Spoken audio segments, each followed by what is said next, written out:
Hello friends, welcome back to our channel, and we're so excited. I brought my husband on today. It's dangerous because we're in such a weird mood, so this is going to be a dangerous video for us. I just won't talk. Okay, but you have to talk, that's why you're in the video. Okay, I'm excited. I love Chad's insight on things. He just thinks differently than I do, and that's why it's good to have someone different in your life, so it's gonna be good. Hello, by the way, if you don't know us, my name is Winter, this is Chad. We're married, we have 4 kids that we adopted from the foster care system, and we have baby number 5 on the way. Not a baby, but a bigger child from China. We're adopting from China, and yeah, that's gonna happen in like a year. We're very excited about it, and we are just coming down to being done with the paperwork process. We did a whole bunch of training. Yeah, well, we're done with like the home study paperwork process. Yeah. Like as of like tomorrow, we'll be done officially. It's really exciting. And we did a lot of training videos about adoption, and as you know, we have 4 kids, and this was so educational for us. We just really thought this was a really good thing for us. I think that just even having kids, going through the process of training and learning about stuff was so much more beneficial than going through it without even having kids. Like I knew where they were coming from, and like every single scenario and situation, I could point out those situations happening in real life today with our own children that we have already adopted. So super cool training. I highly recommend it. It's from the Hague accredited classes. Some of them are kind of boring, I'm not gonna lie, but we'll get into that. So we just want to come on and tell you guys some cool things that we learned, and just let you guys know some really cool like adoption tips that we learned and some fascinating things about all that. So this is that video for you guys. The first thing that I was thinking about was in one of the trainings, and it was talking about biological mirroring, and that one really impacted me in more ways than I ever thought it would. And like, we have children like of color, and it's weird for me to say that out loud. Like, I hate that like terminology, kids of color, but like this like training was saying we need to talk about it. We need to like have like the negative conversations about adoption, because it did start with trauma. It did start with a ripping away from your biological parents and your biological family, and that is the start of adoption, and it's negative. And like there's like this happy thinking about adoption. It's like love and family and like all these really good things, which are all completely true. Restoration, like a privilege for us, all these really cool things about adoption. But at the same time, these kids, they need a biological figure in their life that they can look to and say like, hey, I look like that person. I want to be like that person. This is a part of my life. This is who I am. And it's really super important.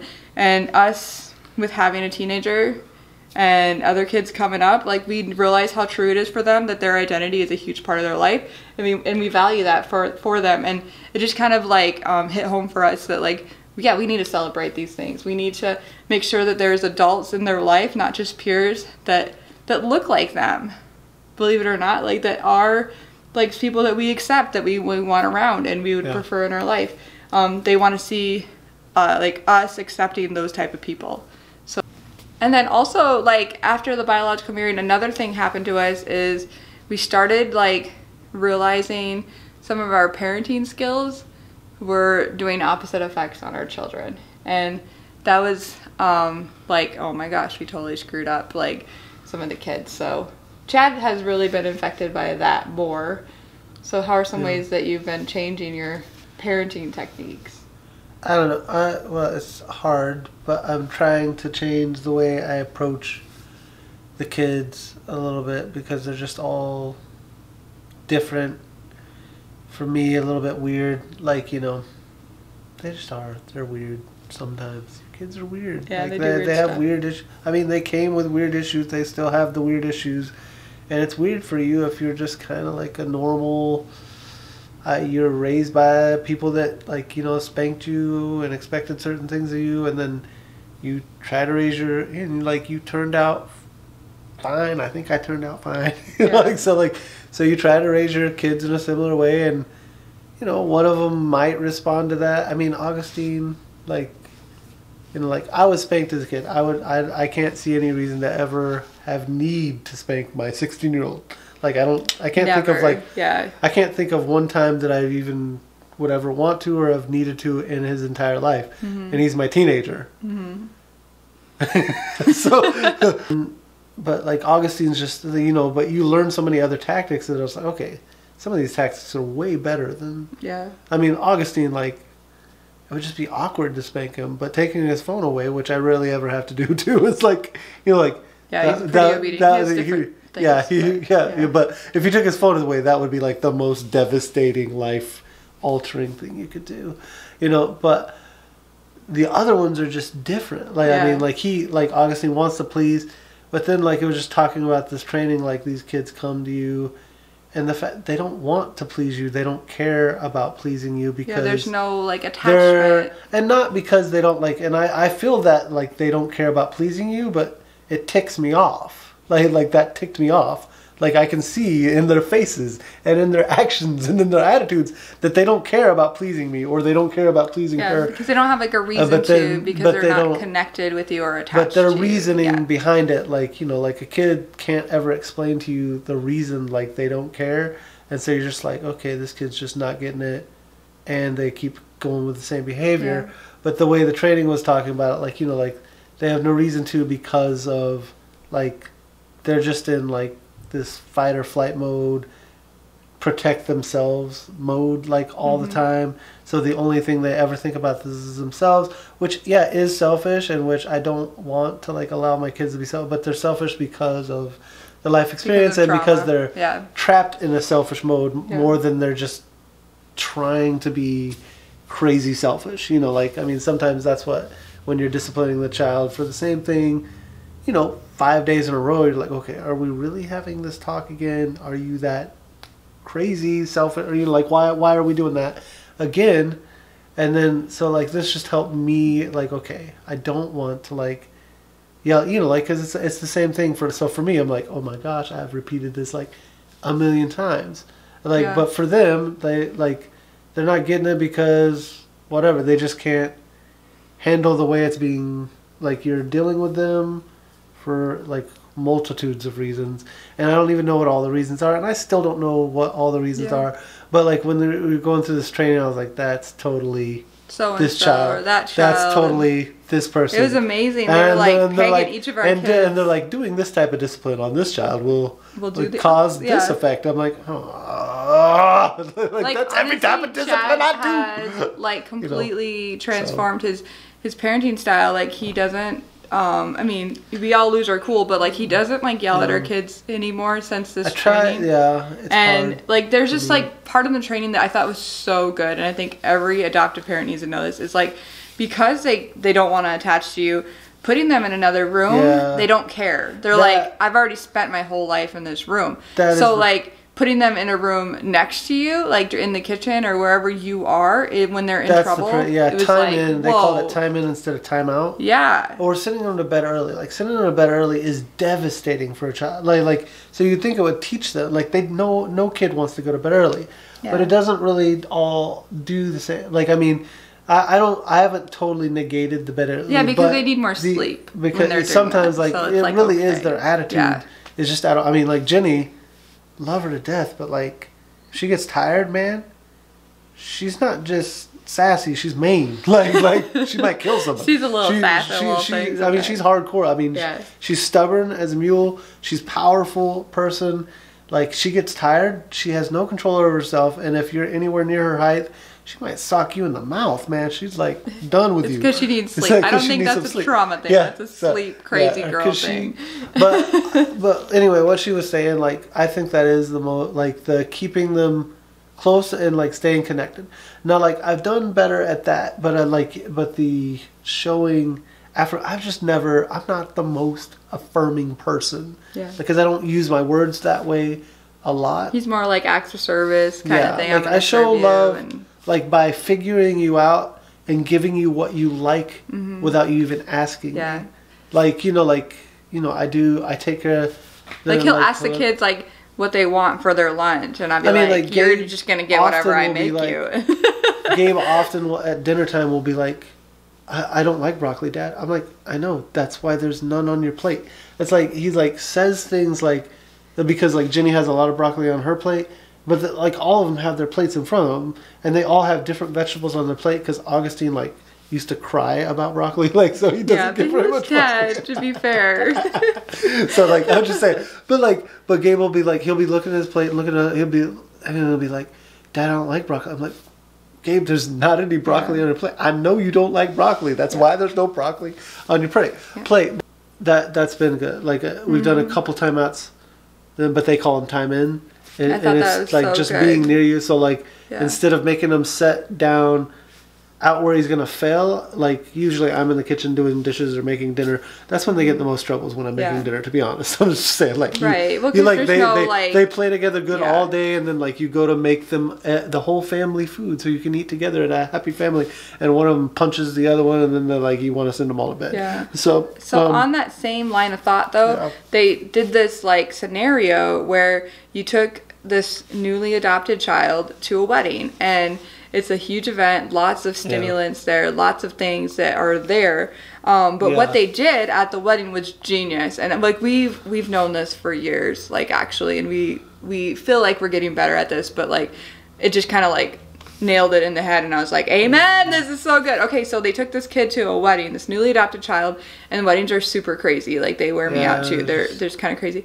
And a lot of new people, and like kids, you know, there's just a lot of people being introduced to their life, weird environment. So what they did was every 30 minutes they took the child out of the environment, took him to like the gas station, to the grocery store, to go pick stuff up, just to do random little things, run an errand, run little errands, do little things, and they talk to the kid about what's going on. Oh, hey, did you meet your aunt Cindy Lou, you know, or whoever, you know, just kind of like letting them process what's going on. Yeah. And we know that to be true completely for our kids. I mean, if you could literally adopt and then not leave your house for like a year. I know, I've said that before on here. That would probably be like one of the best things ever. Our plan when we do adopt is we normally throw a huge adoption party within like the first month of like the adoption, but we're gonna wait at least 3 months in order to throw that party because like it's just gonna be too much for the child, and then also we're gonna Might even be worth waiting a year. Maybe it's just a little It'd far. Be weird, but we do need to have one because we had them for the other kids. So like we do need to have. I agree that you need to have one, like for them that celebrates them as a human being, being a part of our family. It'd be cool to do it at a time when they could like feel a part and want to be a part of the family, as opposed to you ripped me away from China. Now you're throwing this party. Or whatever. It's gonna be so cute. I can't wait. Maybe they're gonna love it. Like, oh, we're gonna have a baby. Not a baby, like a 5-year-old, probably. We don't know. I keep wanting to say his name, but I might get in trouble. So. His or her name. They don't know anything. That was a drop, so if you made it that far into the video, that's a little hint. Gosh. Chad's a blabbermouth. Edit it out. Whatever. Okay. We'll drop a little hint. I'm just gonna drop his name then. Just kidding. Just kidding. His or her. Okay, and then so that was really good. That part was amazing. I want to talk about, just for like a brief moment here, white privilege. Because that was talked about. This video is going to be long. It's so random. Like there's so many random bits and pieces that we learned. But I think that white privilege is something that I was like, you know, like it probably exists, but like I didn't really realize it. And it had scenarios of things that like you are never asked as a white person. And I was like, oh, that's interesting. It was like a poem or something. And one of them was, as a white person, I was never asked to speak on behalf of my race. And I was like, yeah, that's true. Like, I just never even like processed that. And I thought that was like something I was like, that really hit home to me. Like along those same lines of race, it talked a lot about how this child is being taken away from their culture. So like this child that we're getting, he or she is Chinese, but they're American. Yeah. They're American Chinese, but they're not like regular Chinese American people where they can speak Chinese and they know this like culture. I'm gonna say it. Let me say it. They're like a banana. Yes, I did watch Crazy Rich Asians. I don't recommend it. No, it was a terrible. Way trashier than like. We wanted to watch it with Augie. Okay. Yeah, our Augustine wanted to, but they said the girl says you're like a banana in it because you're yellow on the outside and white on the inside. Talking about like Asian people. Asian culture, and it's kind of a big deal knowing that knowing a teenager, our son, or this training like basically said that like it's so crazy how true it is. They did like a whole study on adoptees, specifically Korean adoptees, yeah, and how they felt like they weren't Asian enough to be Korean and they weren't white enough to be white. They were like some weird thing in between, and that's how they all felt. Like, you know, growing up, they felt, you know, like they weren't white enough for their family, and they're not Korean enough if they go to like Korea or Asia or whatever, you know, to like fit in there or to a Korean populated area. You know, like if they were actually around full-blooded Koreans with Korean family, they felt weird there, and they felt weird with white people. So and they try to go to like Korean support groups, and they just don't fit in like at all, and it's just like frustrating. I know that our son is less Augie. In that realm, but he still has that issue. We talk about it regularly. Like, you are a different cat. He has a weirdness about it, but he really speaks Korean. Yeah, and he also is around people that speak Korean because of this training. I talked to him about the biological mirroring thing, and he's like, "That's it." He's like, "What the heck is that?" I was like, "It's like when you look in the mirror, do you see me in you?" He's like, "Yeah, I guess." I was like, "No, you don't. Like, you don't see me in you because I'm not your. I mean, like I'm your father, but like things, but I was like, yeah, there's personality things you take after me because you've been around me so much. But I mean, like when I look in the mirror, like I can look at a photo from my dad, like so many years ago, and like my face and my ears, my big ears are the exact same. Yeah. The only thing I got is hair that he don't. So, so anyway, but I was talking to him about it, but I also like was able to point out because like he is going through like some like he's trying to like mirror off of somebody, but he does have like a ton. There's a ton of Korean people. It's amazing. Our community, which is weird because we. But live it confuses him too. So he's around these Korean people. But like I think he just needs to go out of like. So I've been like even talking to him about it. And saying like things like it's really cool that you have these people because you know like what your culture is. You're able to speak your language with people that actually know your language, even if you feel like you're bad at it. You can learn it better. Like you have that opportunity. You have tons of people around you. Most of your friends are Korean friends. Like they're not white. I mean he has a couple good white friends, but most of his friends are his culture. Yeah, I love it. And they come over to our house, and something that really like challenged me and kind of like convicted me, if you want to use that word, if you're a Christian, like it talked about inviting people into your home. What adults do you invite into your home?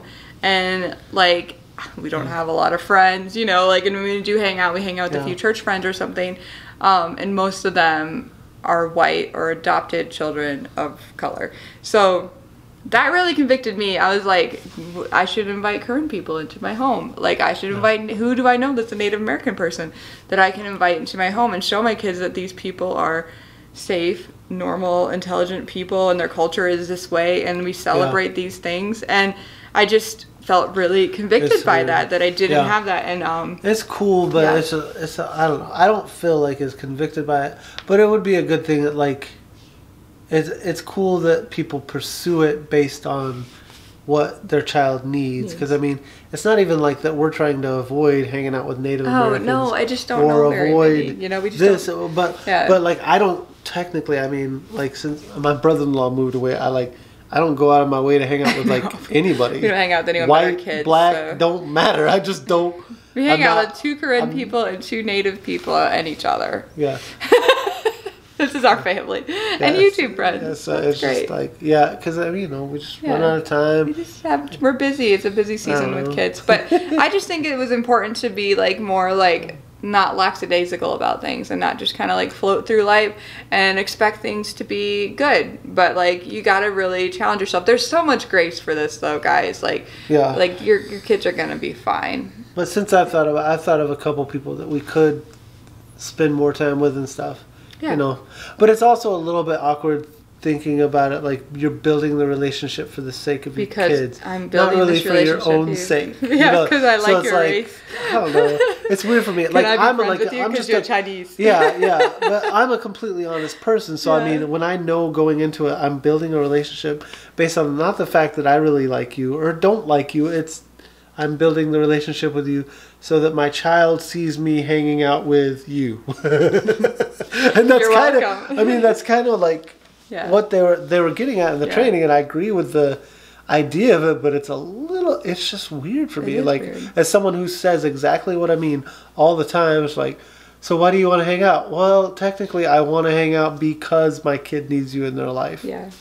Yep. Like that's, I mean, like, I'd have to probably think of something better to say, but I mean, like, that's the long and short of like why I would Yeah. be choosing. I mean, because otherwise, I would probably just sit at home and hang out with my son, Augustine. Because or they're something. fun. I like our kids. That's who we want to hang out with. That's why it's great. Okay, so the last thing I want to talk about on here is the actual training about China. Yeah. And we've been learning Chinese. What Jiao Chad? Ni hao. I don't really know if I say it Ni right at hao all, bao.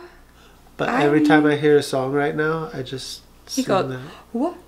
Actually, What? Chow? man. What? We How's it just going? watched that Crazy Rich Asians. I was just Oh, like, you gotta get it out of your head. It's such a bad movie. Don't watch it. It's not worth your time. well, there is one part that's worth your time when they sing "Look How the Stars Shine" by Coldplay. Yellow, or Yellow, right? or Yeah. Yellow, whatever. Yellow by Coldplay. By in Coldplay Chinese. in Chinese. I mean, I missed that whole part Oh, of the it was movie. so great. Because I was just. We're gonna the play it winter's for our like child yelling at every me. day. It's so great. I may learn it. We're learning things, On and the actually, guitar, I subscribed and I may to just learn a it. cartoon that was in It's Chinese Japanese. on YouTube. So now our child will have a cartoon they can watch in Chinese. It was beautiful. It's such a weird language, and we learned about. I mean, it's so different than the American culture because we have like It is. 250 I do want to learn it. years I am kind of excited to learn of it. like culture, and they have like 3,000 years of culture, 6,000 Yeah. years. I think they said 6,000 I years of don't- culture. yeah, they It was did. crazy, and like dynasties and like crazy. But it was cool, like the interesting explanation things. of the pictures, like the way they form the words, the characters, Oh, the language, was cool. yeah. Like, and like I already understand like It's not phonics. a little bit of it, but I kind of do want to learn it. It's the like most reading a puzzle. They said each character is like reading a puzzle, and you have to figure out what it Yeah. says. Well, they're like pictures, but like the pictures is based on the culture. That's the problem with it. If I grew up and I was Chinese, I'm sure their picture for mountains would make a lot more sense because the way a culture draws something, Yeah, we draw like you can this. see it in the way but Yeah. our culture might draw a flower a lot different than the Chinese culture Depending would. on what kind of flower. You know, yeah, like Yeah. it's a bit like if we mainly have roses and they mainly have whatever, you know, Japanese cherry blossom. well, Japanese cherry. They're going to draw something that looks like a cherry blossom, maybe in their mind, and we're drawing something that looks like a rose, which is a totally different flower. So, like, if you're not looking for it, it's kind of. So I thought that was interesting, but like. You know, some There's of them, so like man much- and mountain, you can actually Yeah. see that. Like, I could see the mountain one, that makes sense. The man one makes sense a little Yeah. bit, except for he doesn't have any. Chad like loves languages. He actually can speak Russian, Yeah. language wise. And I do fluently, wanna- conversation Russian fluently. I understand that when I was singing that song a while ago, it probably sounded like I was making fun of Chinese. And it Where's- is a little bit funny, though, hearing it sung, because I'm a singer, so it's just weird hearing just feels somebody awkward, sing. it's not very Because it flowy. doesn't make, because I don't know any of the words, so it doesn't actually, like, it just sounds like they're just making sound. Yeah. I know they're not. Yeah. And I would like to learn it. The most scary thing about learning the language to me so far is there's 5 or 6 tones. Like tones. So it's Yeah. like, you know, like a lot of things have like a Ma. neuter, Wow. like neutral, feminine, and masculine. And that's always confusing anyway, because half the things change based If you're on not a language person, it's masculine you're just or whatever. not gonna understand. But I'm I'm just so saying, sorry. but the tones is like if you say like a different, like it could be the same with like ma. If you say it with one tone, it means one thing. Like Mm-hmm. mother in one tone, it means cow or something. Or I don't know what it meant. Cow, Something. I don't know. You see, like you can mess Those it up. two You can words. purchase your mother, You can say, "I or wanna you can sell a purchase- cow. You know, like I could it's- purchase a cow or sell a mother Yeah. with basically the same phrase, but it's just different tones. Different So I tones. would think that would be like hard to, like getting the tone. But like, Russian's really hard to learn too. so- Russian is Yeah. just the so- grammar. But at least it's phonics. So there you go. I can It's I can read completely it. different. If our child was Mongolian, we Read could it. do Russian because they have the same phonics. Fun fact. There you go. Yeah. Look at us being so cultured. Yeah. can start our... The other thing about languages is hard is because you never know how many dialects you're going to get into. It's like, so you learn the basics of it, and then they're like, I still don't understand you because you said this word wrong. And I'm like, what? Yeah. Why did I learn Mandarin? When we figure out where our child lives, we need to start learning that language. Why didn't we think about that? And there's like, most of them speak Mandarin Chinese. So, but anyways, this video is getting super long, and so that is awesome. We love China. And we're really excited about all that things, all the things about China. There's so many cool movies about China, and like we're just gonna celebrate it. Like the Chinese New Year, I'm totally engaged in it. I'm not sure how I feel about zodiac signs. Don't shoot me for that. I am a Christian, but like, so we will be aware of these things and New Year's and things like that. So I'm excited. I don't recommend Crazy Rich Asians. Oh my gosh. And I will let you know. There's this other film, I don't remember what it's called, but it's on Netflix, and it has a guy holding a hatchet and a lollipop. And he's Don't Asian, recommend that one either. And it's something about Kung Fu, something I think. I gotta watch it with Augustine, I'll let you know. But, hey, we, like, our kids love, like, Kung Fu movies, Jackie Chan movies. He specifically asked to watch an Asian movie, and he asked to watch that one, and then we couldn't that night. So then we finally got it last night, and then... I was like, I don't know if it's gonna be. I'm not sure if it's gonna be good. Winter's like, yeah, my friend said it was great, and like fun, and totally clean. I'm like, we watched it and we're like, whoa, like skip.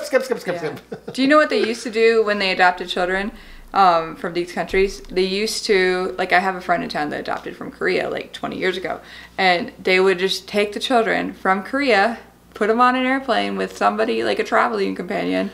And they would just bring them to the United States, just yank them out of that country, and then they put them in your arms here in the Midwest. Why did they stop doing you guys, that? Now they made like, it so hard. Can we talk about reactive attachment disorder? Oh my gosh. That's why all these kids couldn't cope with this adoption, because they didn't have any clue about I don't see anything wrong things. with that way of doing it, but it would be a lot easier. But I'm really excited to visit China. We're actually going to be, when we're there, we're going to take pictures there of like of where they lived, and like hopefully like just tour their town and all these really cool I'm going to things. fight Augustine on the Great Wall. That's going to be really cool.